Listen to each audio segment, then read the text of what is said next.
fight fans? This is Capital Combat. I'm Rob Jarrell, and this is my initial reaction to HBO card, along with the Hassan Ndam versus Ryota Murata middleweight championship fight. I'm gonna start with that one. I had a chance to watch that on YouTube, and Ndam squeaked out a split decision over Murata, even after suffering a knockdown in the fourth round, I believe. Um, this went how I thought it would. I knew Murata would get the knockdown, but he had to be more active in the fight, and he would have had to knock down Ndam multiple times. Murata, at a lot of spots, really wasn't winning rounds because of his inactivity. From what I could see, what he really wanted to land was the right hand. He would either set it up with a jab followed by a straight right hand. He'll feint right hand, or he'll just throw the right hand, and when he got close, right hand, left hook to the body. That's not enough. He had to really throw more punches, and he got some quality punches, quality hard shots, but he needed to throw at a higher value because Hassan Ndam was constantly moving, he was constantly throwing, and he was just winning rounds, not necessarily beating Murata, but winning rounds solely off his activity. And he did do a good job. Ndam did a good job of being able to jab, going to the body, and landing that uppercut. There was a few times where I'm not saying he hurt Murata, but he did get his attention and pushed him back. I like Murata. I think his footwork, while not very fast, they're very deliberate. So he doesn't follow his opponent. He just keeps him in front of him and moves with his opponent. And you'll see the difference because following the opponent, you're giving up space.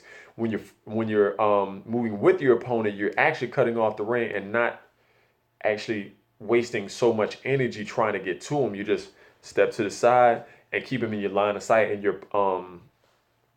in your range of punch. So there's some good things in that fight of Murata, but they gave 2 rounds to Ndam. I could actually see that. I think he was more active in the middle rounds, and he landed some hard shots, but it just wasn't enough. And you could see that he was getting bothered by that activity, and the fact that the fact that he didn't finish him even when he had him hurt, I think really took him out of the fight as well. So Ndam keeps his interim WBA title. I think he will be fighting. He will either be defending that or looking for some sort of unification. So he should enjoy that while he can. I'm not sure if he's going to be any of the top 3 guys in that division in Danny Jacobs, Gennady Golovkin, or a rematch with David Lemieux. But we're going to move on to the HBO card.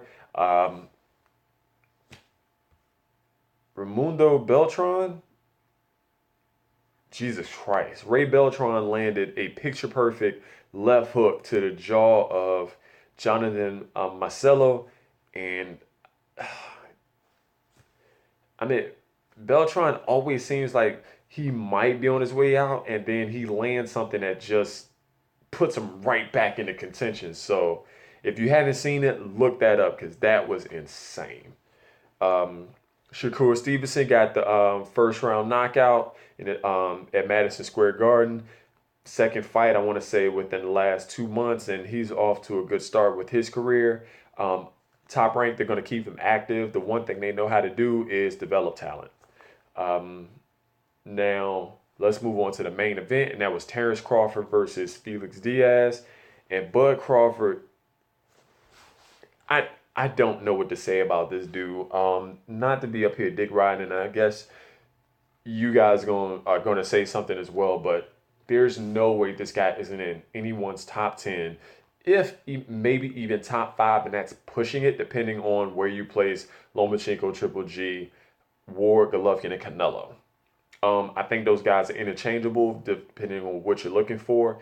And the other thing is, it was a TKO in the 10th round. I think physically, Felix Diaz could have made it to the 12th round, but the fight was just getting beaten out of him by the time that TKO occurred. Granted, he was active. I think he had some success on the inside, remaining active. Like I said, on the inside, he can keep his hands moving. He can reel off 3 or 4 punch combinations. But a guy like Crawford, and who stayed in the southpaw stance, and these again were two southpaws, his ability to maintain range and dictate the pace of the fight as well as where the fight goes is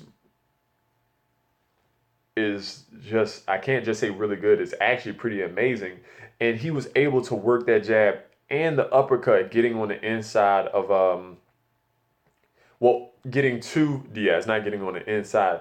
There wasn't much infighting on the part of Crawford. What he does is he likes to fight from long to mid range, working that jab, varying up his shots, but on the inside, where I think Felix Diaz had the advantage, he was able to negate not just holding or tying up Diaz, but kind of moving his arms so Diaz can't throw those wide shots. Or if he tried, he's kind of controlling him with his guard. So it's kind of boom, boom, and turning him, because there were a lot of times where Diaz could get him against the rope and he would turn and Bud has him against the ropes. So and his feet was just much quicker. His hands were faster. He will pump that jab. It's not much I can't say, but then when he started to land as the fight wore on, you could see it in his face. We're not just talking about the swollen right eye, I believe, of Felix Diaz, but just his facial expression showed that even though he was trying and he did land it sometimes, Crawford never looked as if he was in any trouble. Again, he's one of those guys that can get hit and really doesn't blink or show that he's visibly frustrated.